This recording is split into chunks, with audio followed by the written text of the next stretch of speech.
Napansin mo na ba? Minsan ang buhay ay parang isang laro ng whack-a-mole. Pukpok ka dito, may lilitaw doon. Inaayos mo ang problema sa budget. Biglang masisira ang relasyon mo. Nag-focus ka sa karir. Napabayaan mo naman ang kalusugan mo. Para kang bumbero na palaging tumatakbo para apulahin ang sunog. Pero hindi mo tinatanong, sino ba ang nagsisindi ng apoy? Ito ang sintomas ng linear thinking. Pag-iisip na nakakulong sa isang tuwid na linya. Asanhi ng B. Problema, solusyon. Simple. Pero ang totoong buhay ay hindi isang tuwid na linya. Ito ay isang magulo, komplikadong web. Isang sistema. Ang kakayahang makita ang web na ito at hindi lang ang isang hibla ay tinatawag na systems analysis o systems thinking. At ito ay isang superpower sa pang-araw-araw na buhay. Bakit ito mahalaga? Dahil karamihan sa atin ay sinanay na maging mga problem solver, hindi system designer. Isipin mo ang katawan mo.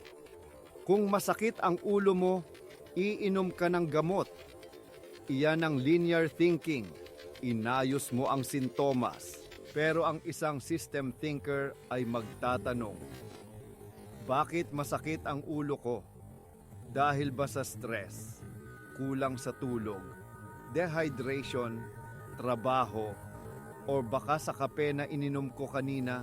Nakikita niya na ang sakit ng ulo ay hindi isang isolated na problema.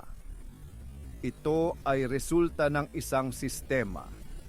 Ang sistema ng iyong lifestyle. Ang pag-aayos ng sintomas, pag-inom ng gamot, ay panandalian. Ang pag-aayos ng sistema, pag-inom ng mas maraming tubig, sapat na tulog, ay pangmatagalan. Isa pang halimbawa, away mag-asawa.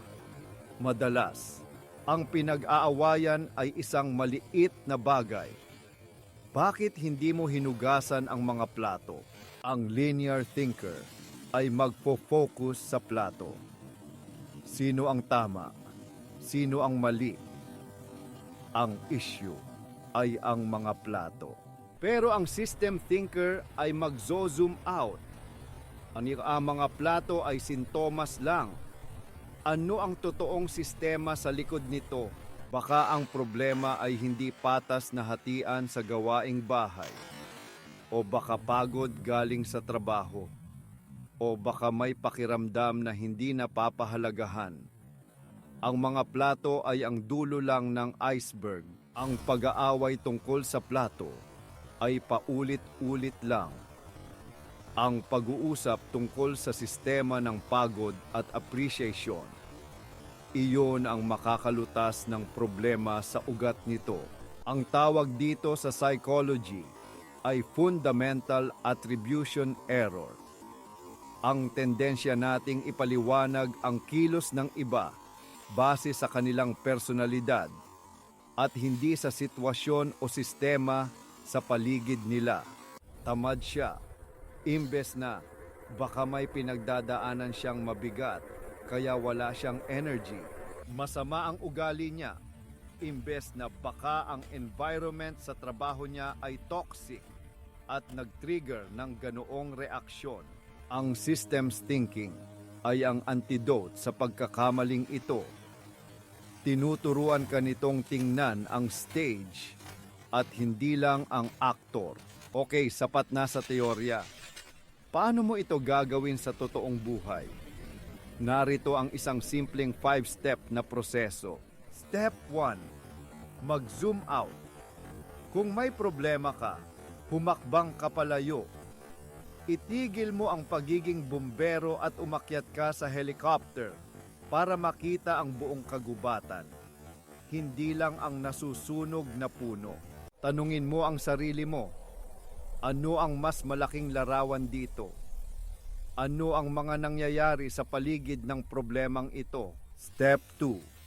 Alamin ang mga parte. Ilista ang lahat ng players sa sistema. Hindi lang mga tao, kundi pati mga bagay, emosyon, patakaran, at paniniwala. Sa problema sa budget, ang mga parte ay iyong sahod, iyong gastos, iyong mga luho, iyong emotional spending, iyong financial literacy, at ang presyo ng bilihin. Step 3. Hanapin ang mga koneksyon. Paano nag-i-interact ang mga parte? Dito mo makikita ang totoong takbo ng sistema. Halimbawa, kapag stressed ka, parte 1. Nag-e-emotional spending ka, parte 2. Dahil dito, nababawasan ang ipon mo, parte 3. Na lalong nagpapataas ng stress mo, pabalik sa parte 1. Ang tawag diyan ay feedback loop. Sa kasong ito, isang vicious cycle o negatibong loop. Ito ang dahilan kung bakit feeling mo ay not-stuck ka. Step 4. Maghanap ng mga pattern. Sa paglipas ng panahon, anong mga pattern ang lumalabas? Palagi bang nangyayari ang problema tuwing katapusan ng buwan? O kapag kasama mo ang isang partikular na tao? Ang pagkilala sa mga pattern ay nagbibigay sa iyo ng kapangyarihang mag-predict at mang-agap, imbes na mag-react lang. Step 5. Hanapin ang leverage point. Ito ang pinakamahalagang hakbang. Sa bawat sistema, mayroong isang maliit na lugar kung saan ang isang maliit na pagbabago ay maaaring magdulot ng malaking epekto. Sabi ni Archimedes, bigyan mo ako ng isang lever na sapat ang haba at isang fulcrum kung saan ito itutukod at kaya kong galawin ang mundo. Sa ating vicious cycle kanina, stress, spending, less savings. Ano ang leverage point? Ang pag-focus sa pagtitipid ay mahirap kapag stressed ka. Pero ang pag-focus sa stress mismo, iyon ang leverage. Kung makahanap ka ng mas healthy na paraan para i-manage ang stress, tulad ng exercise, meditation, o pakikipag-usap sa kaibigan, kusang masisira ang buong cycle. Isang maliit na pagbabago sa tamang lugar. Iyan ang ganda ng systems thinking. Ang totoo, hindi ito isang rare ability na para lang sa mga henyo. Ito ay isang kasanayan.